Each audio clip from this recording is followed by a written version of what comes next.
Good morning, I'm Mark from M.A.R.CO Restoration, Refinishing and Repair in Kemptville.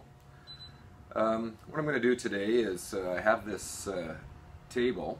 It's a coffee table, and it's an heirloom, and it was brought in here by a customer, and it originally had lacquer on it, and the person that gave it to the customer put a varathane on top, and it's not compatible, and over the years it just flaked off. So what we're going to do today is we're going to stain this.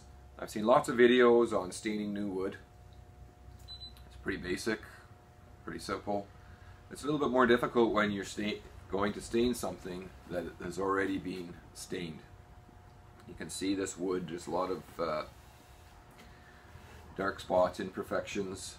So this was all sanded, stripped actually, and then rough sanded by an employee, and I was just taking a look at it, and I could see a few spots that were missed, and I want to get this black. You can see these marks here. I want to get a little bit evened out so that black spot doesn't stick out like that. And you can see from when it was stripped, it's not all out. The color's not all out. It's not a fresh new piece of wood, and it doesn't have to be.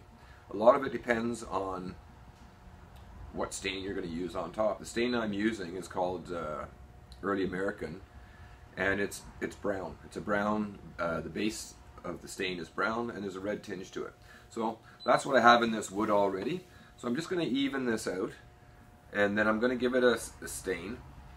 The difference with new wood and something that's already being stained and stripped is it's very possible to get reaction.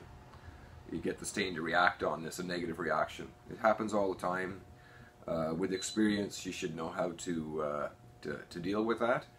But I'm going to clean this all up, and then I'm going to come back, and I'm going to give it a coat of stain, and just let you see how that's going to happen. As you can see, I try to keep my area clean. I have newspaper down. The newspaper is from a local newspaper guy. The papers that he doesn't get rid of, I take them. I use them. It gives me a clean surface. The other thing I do is I always have my surface elevated if I'm going to stain it. You can't have a table sitting flat on another table and stain it. Your stain is going to go underneath. It's going to look like not the best. So what I do is I use these coffee cartons. I recycle them. I don't throw them out. They're great for elevating the piece. I just simply set them on there, and it's a great idea.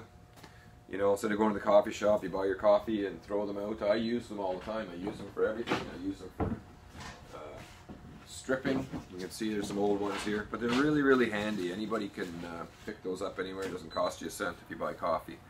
Okay, so what I'm going to do is I'm going to clean this up a little bit better, even out the surface.